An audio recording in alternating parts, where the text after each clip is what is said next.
There are a lot of top leadoff hitters as we enter September.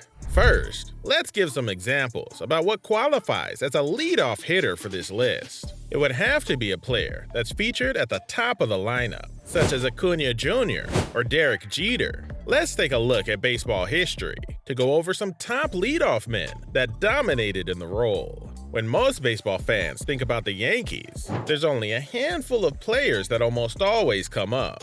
For instance, Babe Ruth, Joe DiMaggio, Lou Gehrig, Mickey Mantle, and occasionally Yogi Berra. Hardcore Yankee fans will remember the captain, shortstop Derek Jeter, who set atop the batting order for the Pinstripes starting in 1996. They won it all that year, and he was part of the many World Series championships won in the late 90s and early 2000s. Go back a little earlier to the 1961 to 1979 MLB seasons, and we can see Lou Brock becoming the first player to use film to study previous games, looking for signs and tells in pitchers' motions that could help him get an edge in the batter's box. Even in the later years of his career, at 35, he was still able to snatch over 100 steals. He shined most brightly in the 1967 World Series, where he hit a whopping .414 average, cashed in 8 runs, and set a record in steals with 7.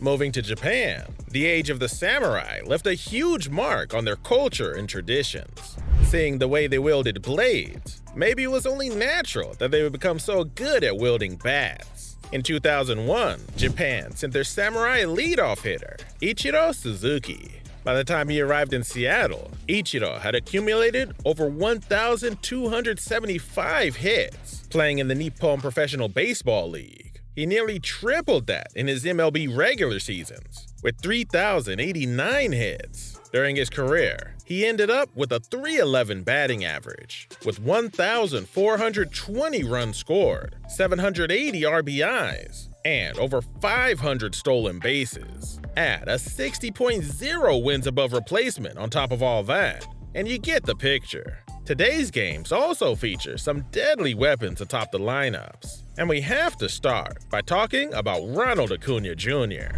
The Atlanta Braves offense has been smashing regular season's records, including total home runs by the All-Star break.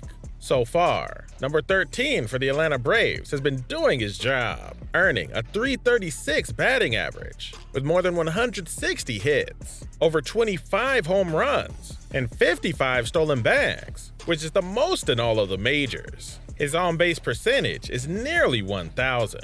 He's been nothing if not consistent, at least since he came back. He missed some games in the 2022 regular season and playoff run. Next, we shift over to the Eastern Coast American League team in Baltimore, where the Orioles have become a powerful team that streaks past the Rays in the AL East after the All-Star break. For most of the season, the one and only Frank Robinson, together with Adley Rutschman, helped lead the Orioles to a 74-45 record, putting them in the lead in the AL East.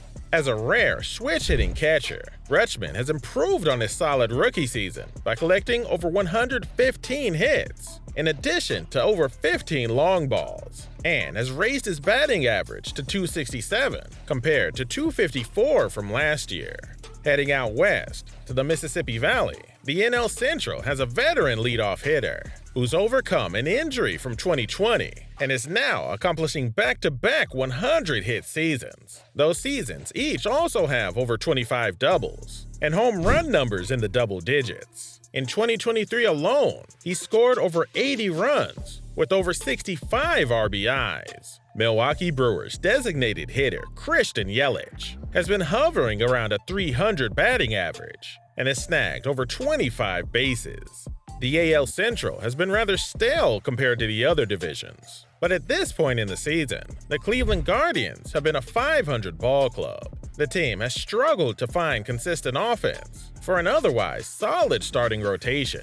Here, we find 26-year-old left fielder Stephen Kwan, who debuted in April of 2022.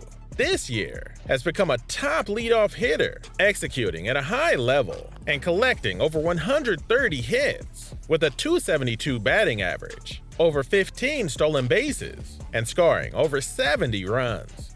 The NL West has been one of the more exciting divisions, featuring an LA Dodgers team that's locked and loaded for a deep playoff run. In an unusual twist, superstar Mookie Betts has been played at multiple positions, including shortstop and second base, on top of his outfield duties. As the season progressed, this leadoff hitter accumulated over 125 hits, 30 of them home runs, and also has over 80 RBIs and registered over 90 runs. Tack on a .289 batting average with half a dozen or more stolen bases, and you have the start of a recipe that equates to an over 68-win season. The AL West has become one of the most competitive in the majors this year, and has seen a few trades completely alter the landscape, with the Angels and the Rangers going out and getting some pieces to aid them in a bid for a World Series championship. Since his return from the injured list, second baseman Jose Altuve has been hitting .320. But for this division, the spotlight should be on Seattle Mariners leadoff man, center fielder Julio Rodriguez, who, in his second year with the team, earned a trip to an All-Star game. He's got 70 runs with a .260 batting average, over 125 hits, 20 or so home runs, and over 70 runs driven in. You can't ask for much more than that from a leadoff hitter, but he also managed to swipe over 28 stolen bases. Leading off is an art form. It takes patience and the ability to force the pitcher to throw multiple pitches, sometimes even reaching double digits during the first at-bat. Then you have to hit the ball and get on base. As you can see, the one-hole hitter has evolved with the game, yet still remains as valuable as ever. As the season progresses, do you think there's anybody that'll be able to challenge outfielder Rickey Henderson's record for the most steals in a season? Let us know in the comments. Thank you for watching, and see you in the next one.